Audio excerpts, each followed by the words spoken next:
समोर बसलेल्यांनी काय तोंडाला धागा बांधून बंद केलीत की काय स्वतःची तोंड? याचाच त्रास होतोय आपल्याला. तू बोलायचंच नाही, याचा एवढा मोठा आवाज आणि एवढ्याच लोकांचा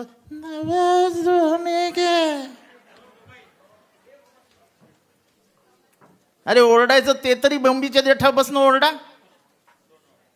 कोण तुम्हाला असं चुप बसून आरक्षण देणार आहे?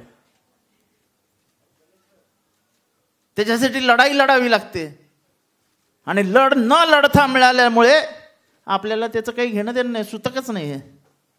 मी 2 वाक्य सांगून भाषणाला सुरुवात करणार आहे. एक ते पहिलं वाक्य की आरक्षण हा दारिद्र्य निर्मूलनाचा कार्यक्रम नाही. शोषित ज्यांना समाजात प्रतिष्ठाच नव्हती अशा लोकांना आरक्षण मिळालं पाहिजे, ही डॉक्टर बाबासाहेब आंबेडकरांची भूमिका होती. हे सगळं सांगत असताना महात्मा फुले यांनी त्या काळात सांगितलं होतं, जोपर्यंत बळीराजाच्या भूमीतील सर्व लोक जसे क्षुद्र आणि अतिक्षुद्र, भिल्ल आणि मच्छीमार इत्यादी खऱ्या अर्थाने शिक्षित आणि स्वतंत्रपणे विचार करण्यास सक्षम होत नाहीत, तोपर्यंत सर्व खऱ्या अर्थाने शिक्षित आणि स्वतःसाठी एक समान, एक संघ आणि भावनिकदृष्ट्या एकत्रित होत नाही, तोपर्यंत राष्ट्र नावाची संकल्पनाच असू शकत नाही. हे कोण म्हणालं? ज्योतिबा फुले. नरके साहेब हे ज्योतिबा फुलेंचे म्हणजे त्यांच्या एवढा अभ्यास कदाचित कोणाचा नसेल, पण त्याच दरम्यान दास कॅपिटलच्या माध्यमातून कार्ल मार्क्सने लिहिलेलं जे वाक्य होतं की it is nothing but the fight of classes, आणि फुलेंच्या वाक्यामध्ये काही जास्त फरक नव्हता. उलटा कार्ल मार्क्सपेक्षा या समाजाची परिस्थिती वेगळी होती. युरोपमध्ये शिक्षणापासून त्यांना वंचित ठेवण्यात आलं नव्हतं, पण इथे मात्र सर्व जातींना शिक्षणापासूनच वंचित ठेवण्यात आलं होतं. आणि म्हणजे कार्ल मार्क्सच्या तुलनेत जी पुस्तकं ज्योतिबा फुलेंनी प्रकाशित केली आहेत आणि जी भाषणं त्यांनी केली, ज्या मागण्या त्यांनी ब्रिटिशांसमोर ठेवल्या होत्या, त्या मागण्या बघितल्यानंतर आपल्या लक्षात येईल की कार्ल मार्क्सपेक्षा ज्योतिबा फुले 1 इंचही कमी नव्हते. म्हणजे ज्याला आपण विचारांचा एक खूप मोठा ठेवा मानतो, तो जेवढा कार्ल मार्क्स आणि फ्रेडरिक एंजल्सचा आहे, ते दोघांनी मिळून एक पुस्तक लिहिलेलं दास कॅपिटल, ज्याच्यानंतर कम्युनिझमचा उदय झाला वगैरे वगैरे वगैरे. तेवढाच प्रचंड अभ्यासाची पुस्तकं आणि प्रचंड त्याच्यात मनाने लिहिलेलं डॉक्टर आपल्या महात्मा फुलेंची पुस्तकं होती. त्याकाळी महात्मा फुलेंना एकदा सांगण्यात आलं की तुमची पुस्तकं असतात पण त्याच्यात खूप व्याकरणाच्या चुका असतात, असं चिपळूणकर त्यांना म्हणाले. तेव्हा एका वाक्यात त्यांनी उत्तर दिलं, माझं व्याकरण बघू नका, माझं अंतःकरण बघा. आता आपण पाणी म्हणतो, शहरातली लोक, गावात त्याला पाणी म्हणतात. काय फरक पडतो? पाणी आणि पाणी एकच आहे ना. पण पाणी म्हटलं की असं तिरक्या नजरेने सगळे बघायला लागतात, लयच बघा गावरान दिसतो रे. म्हणजे आपल्याला ओळखच द्यायची नाही समाजामध्ये, हा निर्णय घेऊन अनेक वर्ष लोक चालतायत आणि ती आजही चालतायत. मी सहज एक डाटा आणलाय तुम्हाला सांगायला. आता सगळ्या ऐतिहासिक रेफरन्सेस त्या हिंचे देऊन झालेत. तुम्हाला माहिती आहे इथे वाघांचं जातीगणना होते, तुम्हाला माहिती आहे इथे कुत्र्यांची जातीगणना होते, पण ओबीसींची होत नाही. याचा अर्थ प्लीज समजून घ्या, मी अधिक काही बोलत नाही याच्यावरती. आता मी तुम्हाला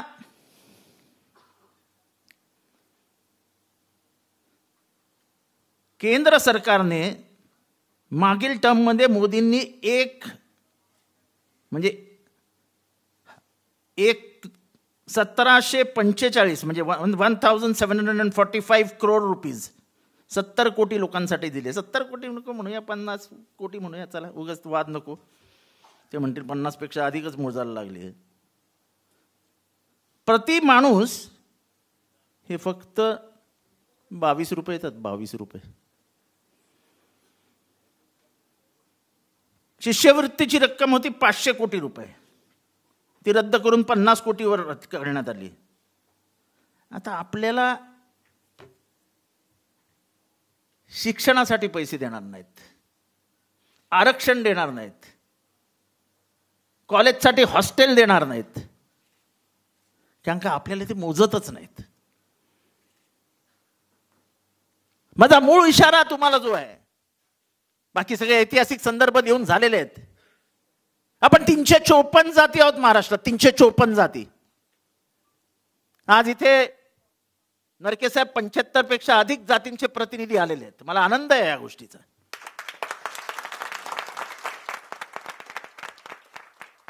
मी स्वतः ओबीसी आहे. मी कधीही ओबीसीचं राजकारण केलं नाही. पण आता तुम्ही आमचं सगळंच आमच्या खालनं काढायला लागल्यावर या गरिबासाठी लढलं पाहिजे म्हणून मी मैदानात होतो. मी शहरी भागातला माणूस आहे, पण माझ्या पालावरती, माझ्या डोंगरावरती माझे भटके, माझे विमुक्त, ह्यांना अजून घरही मिळत नसेल गावामध्ये, तर त्यांच्यासाठी लढायला नको.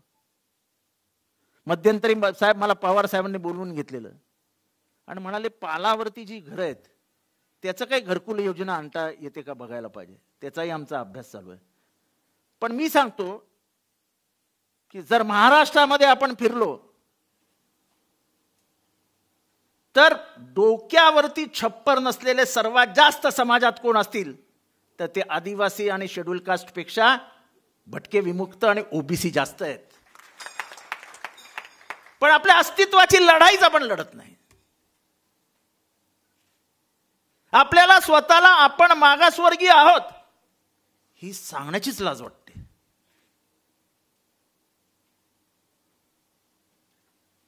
का घाबरतो आपण? का लाजतो आपण? पिढ्यानपिढ्या आपल्या आई बापाने जे भोगलंय त्याची आठवण होत नाही आपल्याला. मी सांगतो माझी आठवण की मी ज्या सोसायटीमध्ये राहायचो त्या सोसायटीच्या सत्यनारायणच्या पूजेला माझ्या आईला कधीच बोलवायचे नाहीत. हे कसं काय आपण विसरू शकतो? पण आताचा जो ओबीसी आहे, खास करून मंडळ आयोगाच्या नंतर आलेला, त्याला लढाईची सवय नाही. आता हे पण हेडलाईन होईल.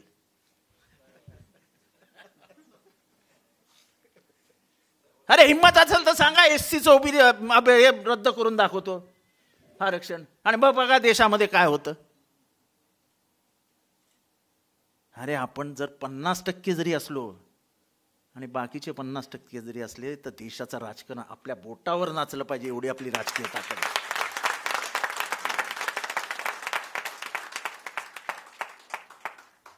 मोदींनी काय दिलं, कोणी काय दिलं, कोणी काय दिलं, मी त्याच्यावर बोलणार नाही. पण मुख्य प्रवाहातच तुम्ही नसाल तर काय अर्थ आहे? अरे कमीत कमी मंडळ आयोगानंतर तुमच्या घरी तुमचा सरपंच आला, पंचायत समितीचा अध्यक्ष आला, जिल्हा परिषदेचा अध्यक्ष आला, जिल्हा परिषदेचे सदस्य आले. हा जिल्हा परिषदेचा सदस्य आहे ना तू? जालन्यातनं तू आहे? हा रोहिदास. तर महापौर झाले, सार्वजनिक संस्थांमध्ये महापालिका, नगरपालिका, नगर परिषद, पंचायत समिती, ह्याच्यामध्ये 27% आपण गेलो. मला अजूनही आठवतं मंडळ आयोगाच्या अंमलानंतर पहिली महापौर सोलापूरची ही कलाल समाजाची झाली होती. आता मला माहित नाही कलाल समाज किती जणांना माहिती आहे. हा दारू विक्री करणारा समाज आहे. आपल्या समाजाची ओळख त्याच्या कामावरनं केली गेली हे ऐतिहासिक आहे. आज हळूहळू मिठागरं बंद होतील, मग लोणार समाजाने काय करायचं? पूर्वी टेलरिंगची दुकानं जोरात चालायची, मी पण जायचो पॅन्ट शिवायला. आता कुठे जातो पॅन्ट शिवायला? मग शिंप्यांनी काय करायचं? लोहारांनी काय करायचं?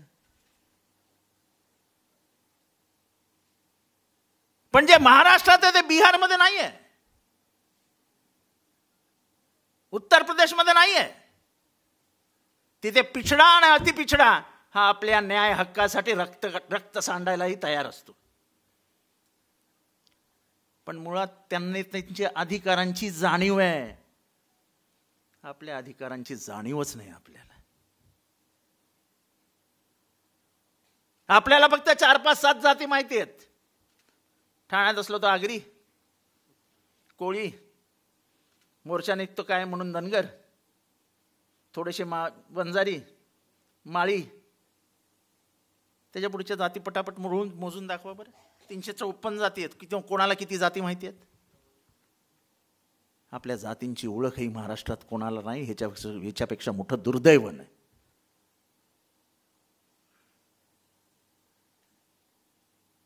आणि मी शिक्षणाचं आरक्षण, नोकऱ्यांमधलं आरक्षण तर विसरूनच जा. सगळ्या सरकारी कंपन्याच बंद केल्यात, तर सरकारमधलं आरक्षण राहिलं कुठे? हा बाजूला बसलेला हा जालन्याचा जिल्हा परिषदेचा सदस्य, हा, याला विचारा बरं, निवडून येऊ शकतो का आता? झाला, मेला. म्हणजे याला नेतृत्व करण्याची चांगली संधी मिळाली होती. जो समाजातल्या मुख्य प्रवाहामध्ये राहून लोकांना न्याय देऊ शकत होता, त्याचं आरक्षणच काढून घेतलं. तुम्हाला माहिती आहे आरक्षण काढल्यानंतर किती माणसांच्या नोकऱ्या गेल्या या देशामध्ये? 11 लाख लोकांच्या नोकऱ्या गेल्या. 11 लाख पदं गेली. आपलं सगळं जात असतानाही आपण, तुम्हाला कोण देणार आहे? काही देणार नाही कोण. अरे आवाज तर निघाला पाहिजे तुमच्या तोंडातनं.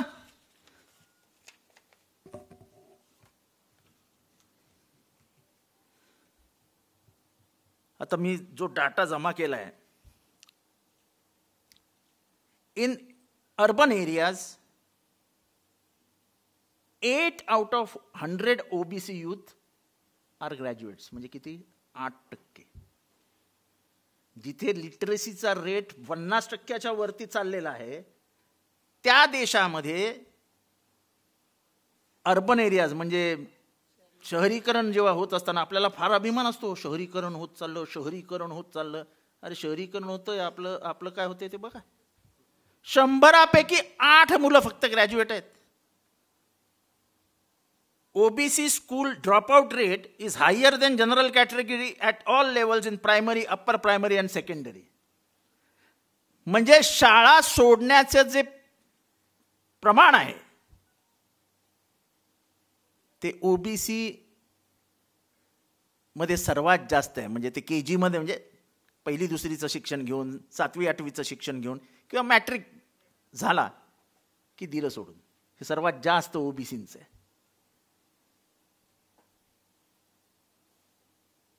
कसं आपलं आरक्षण काढून घेतलं हेच आपल्याला कळलं नाही. पण त्याच्यावरती बोललेत साहेब. इम्पेरिकल डाटा देताना 2016 साली उत्तर दिलं की परफेक्ट आहे, 1% काहीतरी चूक असेल. जेव्हा महाराष्ट्राची केस सुप्रीम कोर्टासमोर उभी राहिली तेव्हा मात्र प्रचंड गोंधळ आहे त्या इम्पेरिकल डाटामध्ये, असं सांगण्यात आलं. म्हणजे तुम्ही पार्लमेंटमध्ये खोटं बोलताय का सुप्रीम कोर्टात खोटं बोलताय हेच कळेन असं होतं. पण आपल्या बरोबर मध्य प्रदेश अडचणीत आला. बघा, हे जरा इथे घ्या. आपल्या बरोबर मध्य प्रदेशामध्ये आला. केंद्र सरकारने इंटरव्हीन केलं आणि सुप्रीम कोर्टात जाऊन सांगितलं की यांना न्याय द्यायला हवा. एकीकडे आपण म्हणायचं की पक्षीय राजकारणाचा स्पर्श ओबीसी, बीसी, एससी, एसटी ला करू नका. आणि त्यांनी मात्र वेळेप्रमाणे डाव टाकायचे. आता सांगितलं ना त्यांनी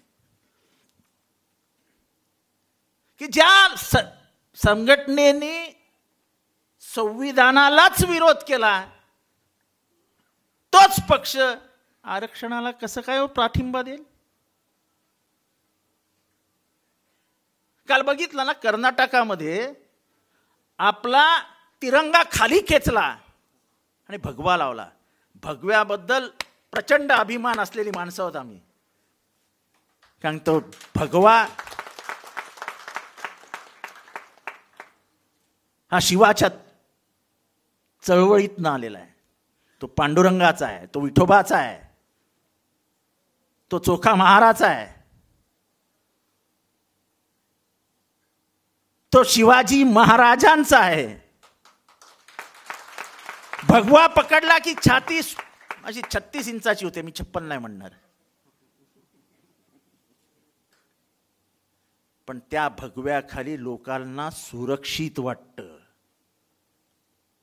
त्या काळच्या मुसलमानांनी जेव्हा शिवाजी महाराजांचा भगवा हातात घेतला, रुस्तमे जमालनी जेव्हा अफजल खानाला मारायला वाघनखं बनवून दिली, तेव्हा कुठे होते हे सगळं? म्हणजे मी शिवाजी महाराजांना सगळ्या कारणांसाठी ज्येष्ठ मानतो, पण एका कारणासाठी त्यांना नेहमी सलाम करतो की ते जेव्हा घराण्यामध्ये जाती प्रथा आणि कर्मकांड खूप पुढे गेलेलं होतं, तेव्हा शिवाजी महाराजांनी शहाजींच्या निधनानंतर जिजाऊला सती जाऊ दिलं नाही. रोखलं त्यांना की नाही, सती नाही जायचं. एवढं मोठं आपल्याकडे उदाहरण असताना आपण शांत चुप.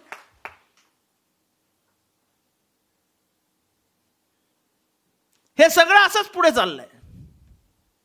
आज हॉस्टेल रिझर्वेशनचं हॉस्टेलच नाहीत, ओबीसी साठी हॉस्टेल्स असावी अशी मागणी अनेक वर्ष केली जाते, पण कुठेही शिक्षणासाठी आपल्याला मदत होईल असं काही होत नाही.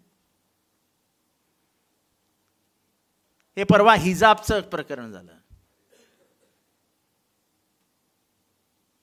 घोषणा काय? हिजाब तो शुरुआत है, किताब अभी बाकी है. काय घोषणा? हिजाब तो शुरुआत है, किताब अभी बाकी है. म्हणजे तुम्ही स्त्री वर्गाला शिक्षणापासून वंचित ठेवण्याचं काम जे शेकडो वर्ष झालं आणि जो ज्योतिबा फुलेंनी तोडलं फतिमा बाबीच्या सहकार्याने, त्याचा सत्यानाश करायला निघाल्यात. एक प्रमोद मुतालिक नावाचा माणूस होता, श्रीराम सेनेचा अध्यक्ष. त्यांनी पब मध्ये गेलेल्या काही मुलामुलींना स्कर्ट आणि जीन्स वगैरे घातले होते म्हणून रस्त्यावर आणून मारलं. रस्त्यावरती. त्या हिंदू होत्या. म्हणजे यांनी स्कर्ट घालायचा नाही, यांनी जीन्स घालायच्या नाही, यांनी ड्रेस काय करायचा हे श्रीराम सेना ठरवणार, हिजाब घालायचा नाही. आता हे सगळेच कपडे वर्ज केले तुम्ही हिंदू मुसलमानांना, ख्रिश्चनांना, शिखांना, तर मग तुम्ही मोदी साहेबांच्या केंद्रीय मंत्रिमंडळामध्ये एक मिनिस्टर फॉर ड्रेस डिझायनिंग असा कॅबिनेट मिनिस्टर करून टाका ना. महिन्याकाठचा एक लिहून द्या की हे ड्रेस तुम्हाला परमिसेबल आहेत या महिन्यात, हे त्याचं डिझाईन. आणि तुमच्या आउटलेट्स टाका, मुंबई, हैदराबाद, बँगलोर, की लोकांनी त्या आउटलेट्समधनं त्यांच्या महिनाभराचे कपडे विकत घेतले पाहिजे की हेच कपडे अलाउड आहेत आपल्याला. या देशाची परिस्थिती ही अशी आलेली आहे. आपण कोणीच त्याच्याकडे लक्ष द्यायला तयार नाही. म्हणजे जसं ऍक्सिडेंट झाला की लोक हळूच बागच्या मार्गाने निघून जातात, तसं या ओबीसी आरक्षणाचं झालंय. तो धनगर लढतोय ना, लढू दे चालेल, काय आपलं काय. तो माळी लढतोय ना, यार आपलं काय. आपलं काय हे म्हणता म्हणता आपलं सगळं गेलंय. मागच्या 20 वर्षात मंडळ आयोगाच्या प्रयोगामुळे त्याचा जो अंमल झाला पवार साहेबांच्या हस्ते हातानी, तो इतका परिणामकारक ठरला की आज इंजिनियर्स, डॉक्टर्स म्हणजे प्रचंड प्रमाणात शिक्षणामध्ये ओबीसींनी प्रगती केली. ती प्रगती काहींच्या डोळ्यात चलत होती की कालपर्यंत आमच्या घरात धुनी भांडारी काढणारीचा पोरगा आज इंजिनियर होऊन अमेरिकेला जातो. हे शल्य काही जणांना इथेच बोचत होतं आणि त्याचा परिणाम काय झाला? तुमचं आरक्षणच गेलं. आरक्षणासाठी जेवढा शेड्यूल कास्ट सतर्क असतो, संविधान बदलणार असं एखाद्याने बोलून दाखवावं की अख्ख्या देशातनं आवाज यायला सुरुवात होतात, तेवढे आपण नसतो. 340, 341, 342 स्टुअर्ट कमिशन, ओबीसींची सर्वात जास्त बाजू आपल्या मरणापर्यंत कोणी मांडली असेल ज्योतिबा फुलेंनंतर, तर ती डॉक्टर बाबासाहेब आंबेडकरांनी मांडली. किंबहुना 340 कलमान्वयाच आपल्याला 27% आरक्षण मिळालं. हे आपण ओबीसी ओळखत पण नाही, जाणत पण नाही. आपल्या घरात जर देवघर असेल ना, देवघर, त्या देवघराच्या बाजूला 2 फोटो लावा, एक महात्मा ज्योतिबा फुले आणि एक डॉक्टर बाबासाहेब आंबेडकरांचा.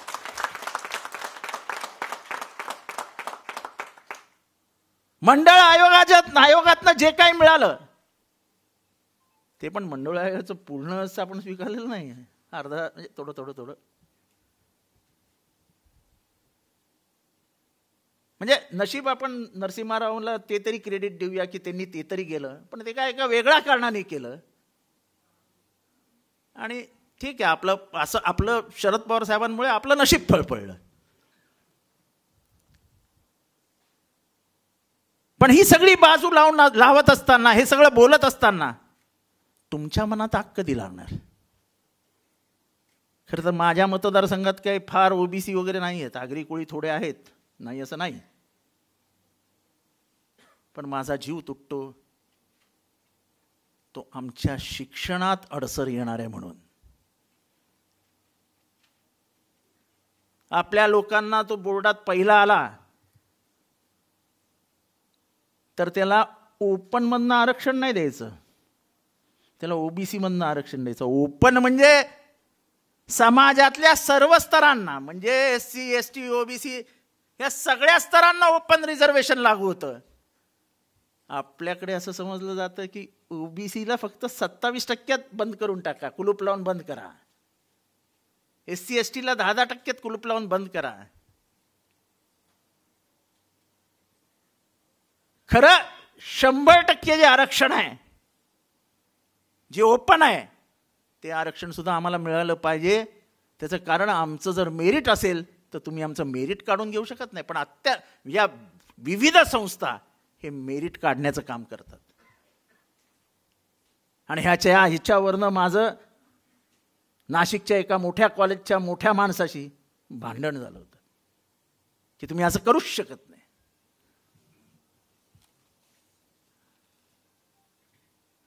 IIT,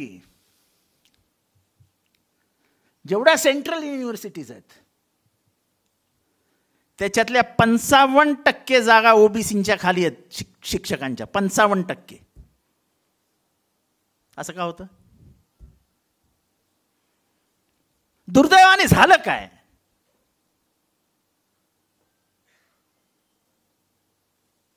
की क्रांतिकारक विचार करण्याची सवय एका समाजाला लागली, पण आपण आपल्या जातीचा अभिमान जो बाळगायला हवा होता तो आपण विसरून गेलो. मंडळ आयोग आला साहेब, पहिलं स्वतःला जाळून कोणी घेतलं? एक ओबीसी. त्याला समजलंच नाही की मंडळ आयोगाचा चालक कोण आहे, बाजूला कोण बसलाय. त्याला टायरवर उभं राहण्याचंच समाधान होतं, कारण का त्याच्या पुढे तो जाऊच शकत नव्हता.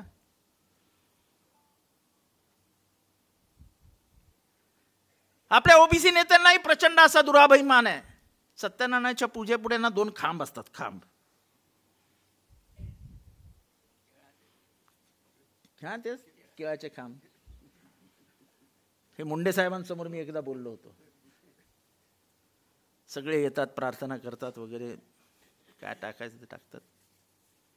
खाम खुश असतात, अरे आपलीच पूजा होते यार. पहिले तेच दिसतात ना. सकाळ उजडते, पूजेचं असं ते हे हलवलं जातं, काय त्याला म्हणतात, उत्तर पूजा. मग ज्यांनी पूजा सांगितलेली असतात ते येतात. ते सगळं जेवढं खाण्यापिण्याचं जेवढं सामान आहे तेवढं सगळं आपल्या थैलीत टाकतात. तिथला हार घेतात, तिथले ते केळ्याचे खांब काढतात आणि सांगतात हे जाऊन आता विसर्जन करा. तसं ओबीसींचं आहे. आणि मंडळ आयोगात ओबीसीचं भाजपने तसंच केलं. एकीकडे कमंडल सुरू झालं आणि दुसरीकडे मंडळ सुरू झालं. मंडळमुळे आपलं राजकीय बेस हलेल म्हणून ओबीसींना सगळ्यांविरुद्ध लढवलं आणि तिथेच ओबीसीचा घात झाला. आणि म्हणून ही दुसरी मंडळची लढाई सुरू झाली आहे. ही नवीन पिढीची लढाई आहे. कालच तेजस्वी यादवनी मागणी केली आहे की जातीनुसार जनगणना झालीच पाहिजे. अरे कुत्र्यांची होते, वाघाची होते,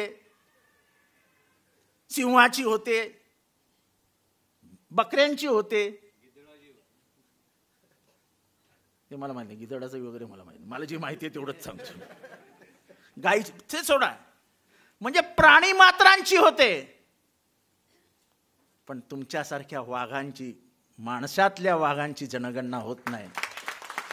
ज्यांनी शिवाजी महाराजांना साथ दिली त्यांच्या जर जाती मोजल्या तर सर्वाधिक जाती शिवाजी महाराजांसाठी जे लढले ते ओबीसी होते, 12 बलुतेदार होते.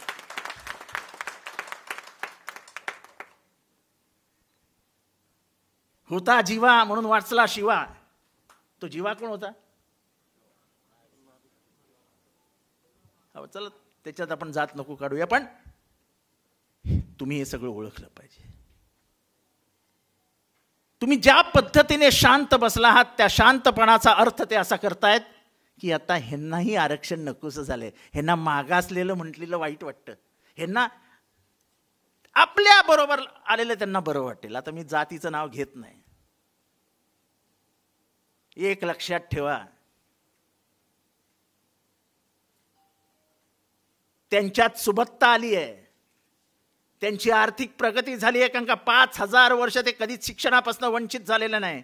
चालेल, तुमच्या 2-4 पिढ्या काय शिकल्या तर तुम्हाला वाटायला लागले की आपण कसले मागासवर्गीय, आपण तर आता पुढे चाललो आहोत. जा धारावीच्या झोपडपट्टीत आणि करा मोजणी, कुठल्या जातीचा कोण कुठे राहतो. मुंबईतल्या झोपडपट्टींची जनगणना करा आणि घ्या जातींची नावं. कुठल्या जाती तुम्हाला त्या झोपडपट्टीत दिसतात बघा. मुंबईच्या कुठल्याही टॅक्सी ड्रायव्हरला विचारा, तुझी जात काय रे, तो काय जात सांगतो बघा. वीटी स्टेशनवरचे हमाल, वो तो हमारी जायदाद है. जेव्हापासनं वीटी स्टेशन झालं तेव्हापासनं माझा आजोबा तिथे हमाली करायचा. आणि आजही VT station, Churchgate station, Dadar station, Kalyan station इथे जर हमाली कोण करत असेल, अभिमानाने सांगतो, तो वंजारी समाज करतोय. तिची लाज कशाला बाळगायला पाहिजे. अरे आम्ही मुंबईला का आलो? अरे टिचभर जमीन नव्हती माझ्या आजोबाकडे, टिचभर जमीन. माझा बाप तर कधी गावी गेलाच नाही, सुट्ट्यांनाही पण नाही. गावी घरच नव्हतं. प्यायला पाणी नाही, घर नाही, शेती नाही, गावी राहून करणार काय? साहेब माझा बाप 22 वर्ष वीटी रेल्वे स्टेशनवर झोपलाय. 22 वर्ष. आजोबा त्यांना घेऊन जायचे, घर छोटंसं असायचं म्हणून, आणि तिथे झोपायचे. 4:30ला पहिली ट्रेन यायची. 4:30ला पहिली ट्रेन आल्यावरती आजोबा उठवायचे. तुम्हाला कदाचित त्या डायना टॉकीजवरनं जाणारा ब्रिज कोणाला आठवत असेल नाही, मला माहीत नाही. बॉम्बे सेंट्रल स्टेशनच्या समोर एक तेव्हा पाण्यावरती वाफेचं इंजिन चालायचं आणि तेव्हा भरपूर पाणी असायचं. त्यामुळे ते पाणी खूप वेळ असं धबधब्यासारखं वाहत राहायचं. आमचे वडील सांगायचे, मी त्याच्या खाली आंघोळ करायचो. आंघोळ झाली की तिथनं चालत मी बायकळ्याच्या त्या मंडईत जायचो. माझी आजी लॅमिंग्टन रोडला भाजी विकत बसायची. तिला भाजी आणून द्यायचो, भाजी लावून द्यायचो आणि मग शाळेत जायचो. आणि मग घरच्यांना मदत व्हावी म्हणून साहेब बाबा काय करायचे माहिती आहे? अरुण गवळींच्या वडिलांचा एक दारूचा अड्डा होता. दुसऱ्याला मोजण्यापेक्षा लहान पोराला आपण मोजायला दिले पाहिजे, म्हणजे सत्य आपलं किती आपला गल्ला झाला हे कळेल. त्याचा गल्ला मोजण्याचं काम माझा बाप करायचा. पण दिली ना आम्हाला ओळख. पण म्हणून आम्ही जात लपवणे ह्याच्यासारखा षंड दुसरं कोणी नाही. हाय मी वंजारी, बोला काय बोलतं ते. भाषेत कमी नाही, वक्तृत्वात कमी नाही, भाषेच्या प्रभुत्वात कमी नाही, इंग्लिश बोलण्यात कमी नाही, गणितात कमी नाही, ज्ञानात कमी नाही. बोला बोलता काय ते. आणि अशीच तयारी तुमच्या सगळ्या पोरांकडनं झाली पाहिजे की समोरच्याला धडकी बदली पाहिजे की साला ह्या तर आता उडी मारायला तयार आहे. आज आम्ही जे दिसतो आहोत ते फक्त डॉक्टर बाबासाहेब आंबेडकरांमुळे, ते फक्त शाहू महाराजांमुळे, ते फक्त फुलेंमुळे आणि कुठल्याही जातीबद्दल आकस न ठेवता त्यांच्यातलं कर्तृत्व बघून उचलून धरणाऱ्या शरद पवारांमुळे. खरं तर माझ्या जातीचं कोण नाही, माझ्या पातीचं कोण नाही, माझ्या मागे पुढे राजकारण नाही, माझ्या खिशात पैसे नाही, असं असताना मला पवार साहेबांनी मी जितक्यासाठी योग्य आहे त्याच्यापेक्षा जास्त देण्याचं काम केलंय. पण साहेब मला अभिमान वाटतोय की हे सगळं करत असताना माझ्या हातात गरीब कधीच मेला नाही. जेव्हापासून माझ्या हातात हे गव्हर्नमेंटच्या ह्या चाव्या आल्या आहेत, मुंबईतल्या झोपडपट्टीत कुठेही तुम्हाला नाराजी दिसणार नाही. 35 वर्ष बंद असलेलं बीडीडीचं काम आज सुरू झालंय. मुंबईची सगळी स्कायलाईन बदलणार आहे. गोरेगावमध्ये 146 एकर मध्ये असलेलं मोतीलाल नगर त्याचं काम सुरू झालंय. आणि जर माझ्या नशिबात चांगलं असेल तर पुढच्या 1-2 महिन्यामध्ये कामाठीपुरा आपण विकासासाठी उघडा करून देऊ. कामाठीपुरा हा आपल्या लोकांना काय माहिती आहे त्याच्याबद्दल जरा कोणी बोलून दाखवेल का? नाही ते ऐकून सांगू ना, तुम्ही ऐकलेलं आहे मी बोललोय. कामाठीपुरा हे ऐतिहासिक जागा आहे, ऐतिहासिक. ती वेश्याव्यवसायाची नाही. जेव्हा ब्रिटिश आणि पोर्चुगीजांच्या घरात लग्न झालं आणि पोर्चुगीजांकडे ह्या बेटांची मालकी होती, तेव्हा त्यांनी डावरी काय म्हणतात, हुंडा म्हणून ही 7 बेटं ब्रिटिशच्या राजाला दिली. मग ही 7 बेटं जोडायची कशी हा प्रश्न उभा राहिला. ज्याच्यातनं मुंबईची निर्मिती झाली. तेव्हा मुंबईमध्ये पठारे प्रभू, कोळी, आगरी अशा छोट्या छोट्या पाचकळशी, म्हणजे नानाशंकर शेठ. हे नानाशंकर शेठ इतके श्रीमंत होतं ते ओबीसी की ते ब्रिटिशांना त्या काळी करोडो रुपये व्याजाने द्यायचे. पण हे सगळे कोणी काम करणारे नव्हते. त्यांना एक समाज हवा होता की जो माती उचलेल, माती काढेल आणि त्या समुद्रात टाकून तो समुद्र बुजवायला लागेल. आणि त्यासाठी त्यांनी तेलंगणातनं कामाठी आणले. तिथे दलदल होती. त्या दलदलीमध्ये त्यांनी त्यांना घरं बांधायला सांगितली. त्यांनी ती घरं बांधली आणि पुढे मुंबईचा इतिहास आहे. विटी स्टेशन, मुंबई महापालिका आणि त्याच्या समोरच्या सगळ्या बिल्डिंगी ह्याच्यात जर मजुरी कोणी केली असेल तर सगळे कामाठी होते. मुंबईमध्ये आता हे RMC वगैरे आलंय त्याच्यामुळे आता दिसत नाहीत खडीबिडी उचलताना. RMCनी सगळं कामाठ्यांचा धंदाच काढून घेतला. पण ज्यांनी पूर्वीच्या बिल्डिंगी बांधताना बघितलं असेल ती अशी शेंबूड वाहणारी लहान पोरं रेतीवर बसून रेती खेळत असायची. त्यांची आई त्यांच्या समोरनं बरोबर ते टोपलं उचलून घेऊन जायची, मातीचं, रेतीचं, खडीचं. त्यांचं असं ते घुंगट असायचं. तो आरसा लावलेला, तो त्यांचा सदरा म्हणजे काय असेल ते त्यांचा पेहराव, ते सगळे कामाठी होते ज्यांनी मुंबईच्या. आज त्या जातीचं आरक्षण गेल्यामुळे त्यांच्या शिक्षणामध्ये अडचण निर्माण झाली. आजही बिचारे त्याच कामाठीपुरामध्ये 10 बाय 10च्या खोलीत राहतात. तुम्ही जर कधी त्या खोलीत गेलात तर तुम्ही श्वास घेऊ शकणार नाही, श्वास. तिथल्या वेश्या व्यवसाय करणाऱ्या बहिणींच्या घरी मी जाऊन जेवलो. जेवण अतिशय उत्कृष्ट केलेलं होतं, पण त्या 10 बाय 10च्या खोलीत 15-15 महिला राहतात. आपण मानवजातीला न्याय देतो का हा प्रश्न माझ्यासमोर उभा राहिला. आणि त्या क्षणी मी निर्णय घेतला होता की जर माझ्या देवाने मला सांगितलं, माझ्या देवाला जर माझ्या हातातनं चांगलं काम करून घ्यायचं असेल तर माझ्या हाताने कामाटी पुनर्विकासाची सुरुवात व्हावी, एवढाच देवा. आणि हे कधी येतं? जेव्हा तुम्ही गरिबी बघितली असते. जातीचा अभिमान केव्हा येतो? जेव्हा तुम्हाला जात समजते तेव्हा.